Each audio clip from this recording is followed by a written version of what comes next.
on the floor. Okay. Okay? We have up and down. We have travel out and travel in. All by arrow direction on the hoist, okay? We're going to travel it out. When it gets to the end of its travel, it self-stops. It has travel stops. Okay? So this will run maximum to there. So there's a limit switch there, right? When the, okay. Limit switch on both ends. Okay. They've already been set up for maximum travel this way and centered on the back. Okay.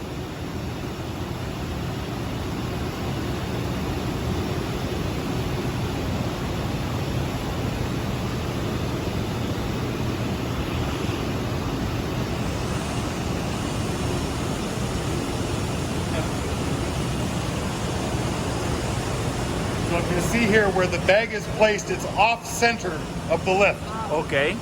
We want the bag to be pretty much center with the lift so that when we lift, we don't get a swing. Okay. Okay? So we have to really put a mark there. I think you should. I think Where you they should. gonna land the pallet? Okay. It make sense, yes. Yeah. Okay? So we really want we're okay this way. This way we should back in probably about that much.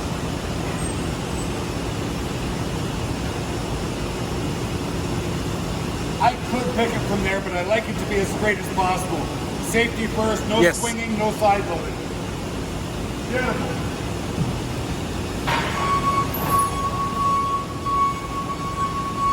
Okay. When we're loading this bag, your sugar bags have a liner. Okay? I will lower it down, but this is what the liner here is for. I suggest you come up with some wraps to be able to retain the liner. Okay? Because if not, the liner will flow with the product and it'll start getting trapped down in the bottom. Okay. So this has to be retained. Sometimes these are long enough to tie, but sometimes they are not. Okay? Sometimes these are about 2 feet long. But what I suggest is you come up with a clamp to be able to keep here as a standard for this to retain. Understood. That becomes part of your procedure. Okay? So with this, once we tie it on, if we need more room,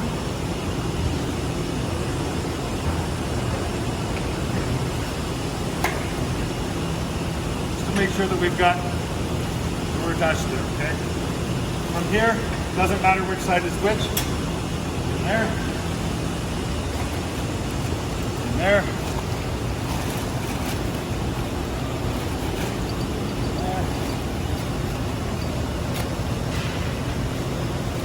And in there. Try and make sure that they're in the right position, not crossed, not twisted, okay? So they're just nice and straight looped. Perfect. Yep. Wonderful. Okay. So then from here, we start it slow. We want to take the load slowly.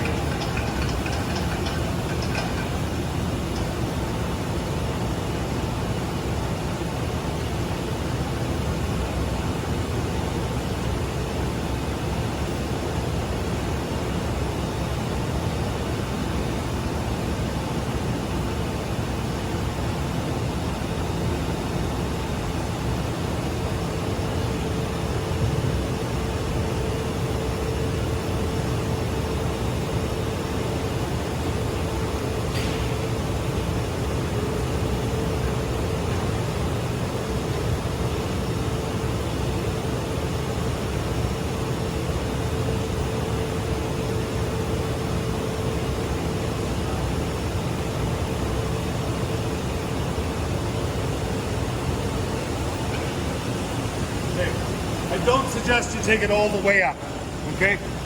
Just keep an eye and you work it against the level of where it needs to go in. So when I travel in,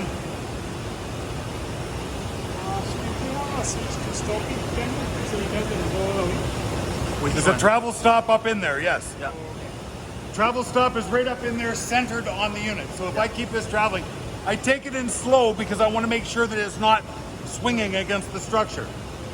For this, we're bringing it straight in.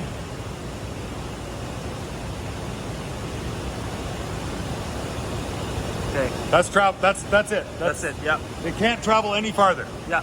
Okay.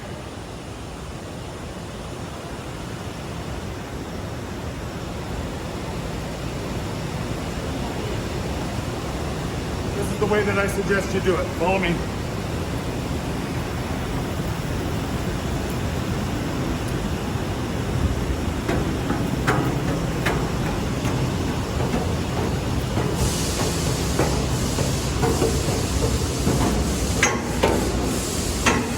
Okay, so what we're doing is we want to just have it square. Okay. Okay, we want to drop it down into place.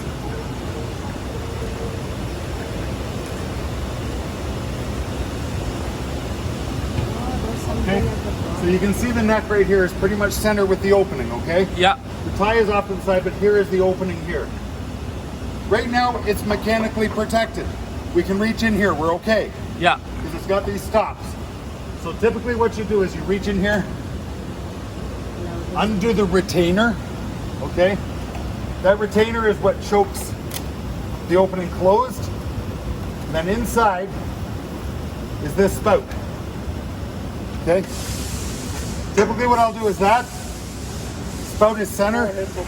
Now I'm going to lower this down so that I've got the opening coming through here, okay? Okay. Typically, I don't want to open it through here. I want to come through here because this is where the product's going to fall, and I can make sure that the opening is clear.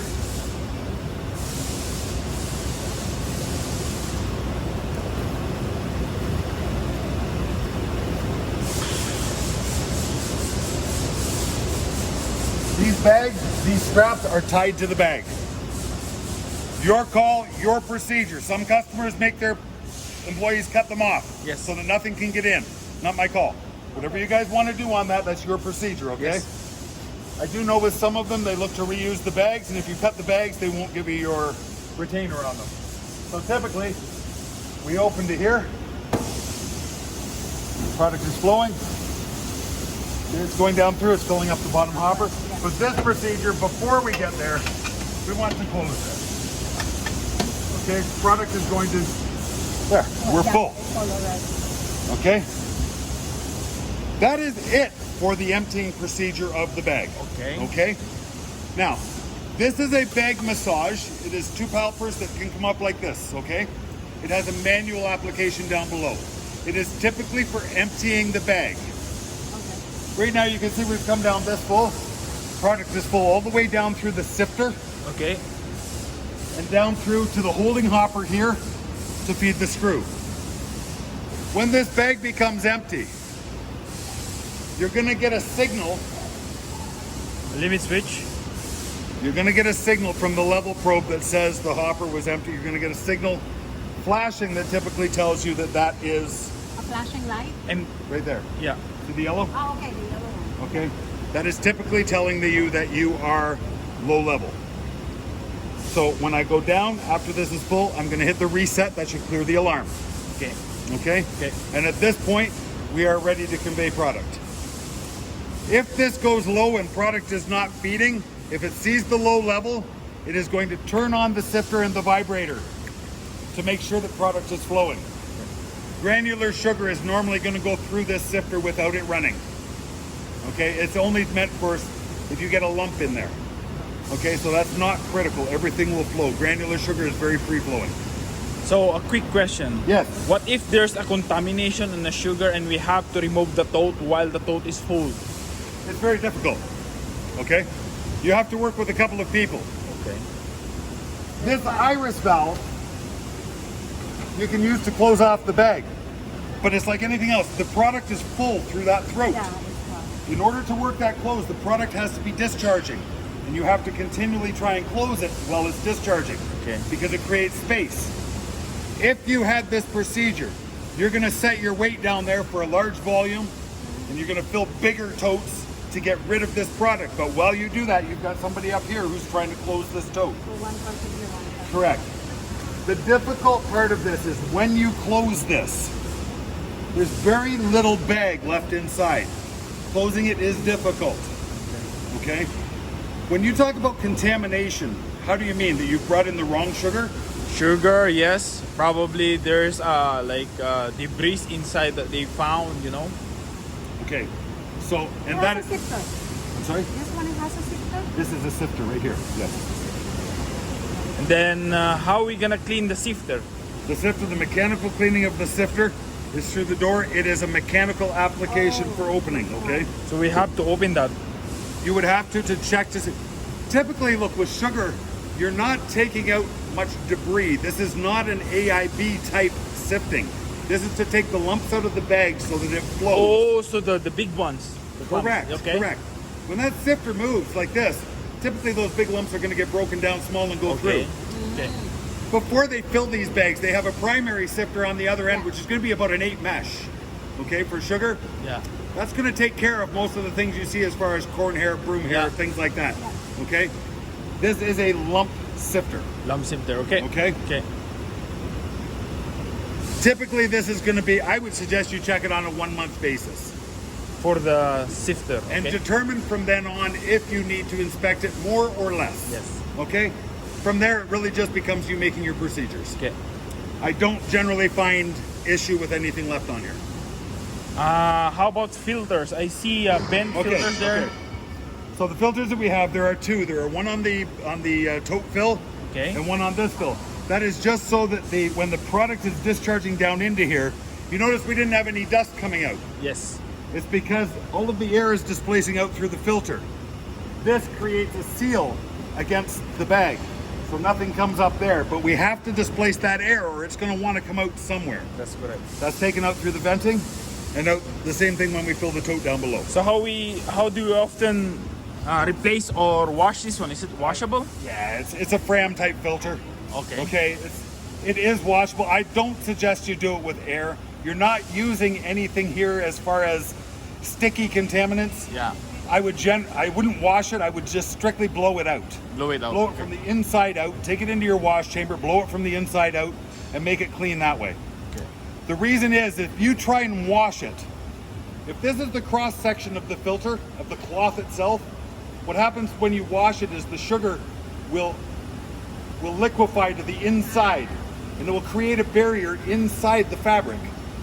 So I don't suggest you washing fabric filters with sugar. They don't cross well. Blow them out with air. You're probably going to run through 3 of these filters a year. 2, 3. I would suggest, or on quarterly you change. Can we order that to you? Absolutely. All the spares, I'll go over the manual after. All of the spares are recommended in there. Everything that's that you should have. I'll be talking to Anna and Brian about making sure that they order their spares, have them in stock. But these typically, put them on a quarter maintenance. Yeah. Inspect them, blow them out. I'm going to say the same thing that I say for everything. The first time that you're running this, check things on a weekly basis. Get an understanding of how the system responds and how it builds up. That way you can create your own cleaning procedures that suit your specific application. But Okay. are you going to provide a general cleaning procedure for this It's- setup? Yeah, all the cleaning procedures and all the recommendations are in there. All right. Okay, this is a setup that if you are going to do a wash down on this, it is generally done in a shutdown type procedure where you can disconnect the components and make sure that they are all air dried out very sufficiently before you put any sugar back in here.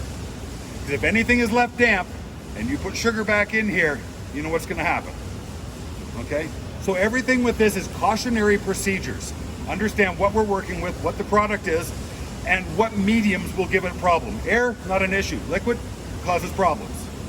Okay? Up here, these sifter motors, they run on automatic control. The palpers here, I'll show you the control down below. Any of the components here that, if they run into an alarm state, they're indicated down below on a indicator light, and I will go over all of that with you as well. There's a couple of cut sheets that I think that they should post here for the operators, which I'm going to go over after the training, bring that back through to Anna and Brian and say, here's what you should be posting. Get these, laminate them, put them up as you will for your employees. Okay. Okay? But everything as far as up here, this is your procedure, making sure that this thing, like I say, when it goes back against the travel stops, it already centers itself. You just want to make sure that it's not swinging, and that when you set it down, if it was swinging a little bit, it would come down here. You know, you always want to make sure that you run it slow, bring it down into center. You're safe underneath here, and you definitely do your opening from within the enclosure. So that one we cannot open this one anymore, right? You open this right now, you're going to see some product because that neck only comes down to about there, Okay. right? So it's flowing out at an angle of repose. Okay. You're probably going to have product right up to about here. Okay. Okay? Generally, there is no reason for you to open this unless your bag is empty, and that has said you're at low. Okay. That confirms that you don't have any product up in this zone. Yeah. As well, you're not going to have enough room to replace a bag. Let's say your operator, your logistics, your shipping guy says, "Oh, I can see the bag's empty. I'm going to go and change that." Unless it's empty down to there, it means product is somewhere up in here. You saw how quickly this discharged. If it is not empty down to there, by the time he undoes that bag, he's barely going to have time to get this door closed. It needs room for that product to go so that nothing comes out. That's why we work from the volume from here down to this point here in the level control. Okay. Okay? Okay. I just want to make clear because sometimes people comes and curiosity, right? Oh, what's in here? I know, I understand. Now, see, the thing is we control it from a safety aspect with Yes. the limit switch. But limit switch, it shuts off the door. It doesn't do anything to stop the That's flow, correct. natural flow of sugar. Yep. Okay? Yep. That's about it for up here. Okay.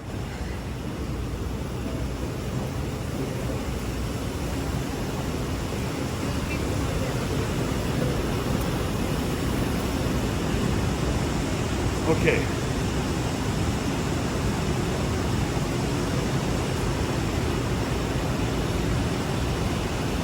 This is your operator station here. This is your alarm point. You can see the number of flashes on here. That is flashed twice. Right now, I only have the alarm indications inside the panel. That's why I want them to put a procedure up here. So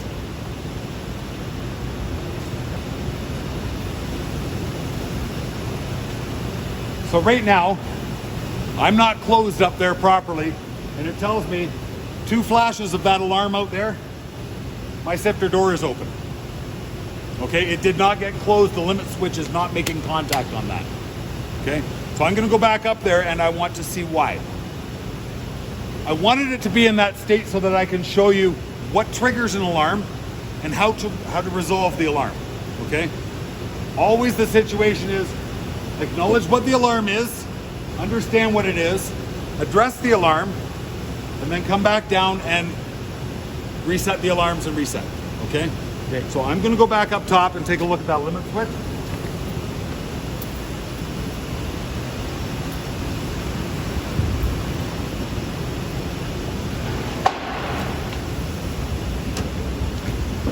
Okay, I'm made. So I'll do a reset. Everything's good on there. Here we go.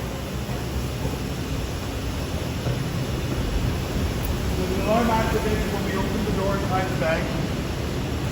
We acknowledge the alarm. The limit switch is good. We reset there and our alarm should be away.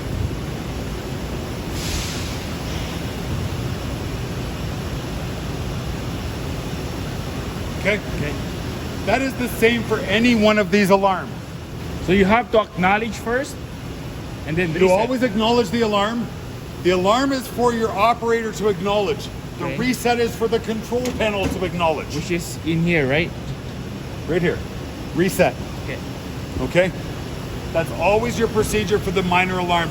Because these aren't showing that there is a problem now. It's showing that there was a problem when we opened the door. It said, hey, the limit switch was clear. We've closed it. Nobody's acknowledged the alarm yet. We acknowledge the alarm and then we acknowledge the panel.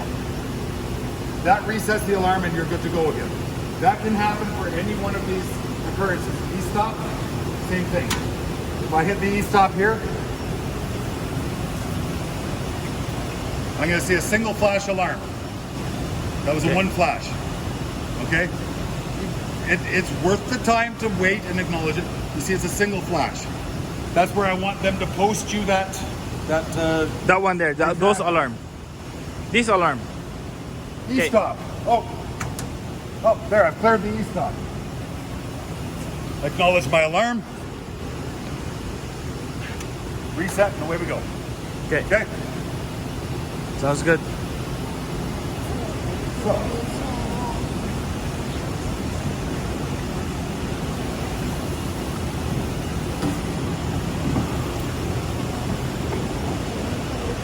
okay. I'm going to bring my computer over because I have the sequence for the operators on the computer.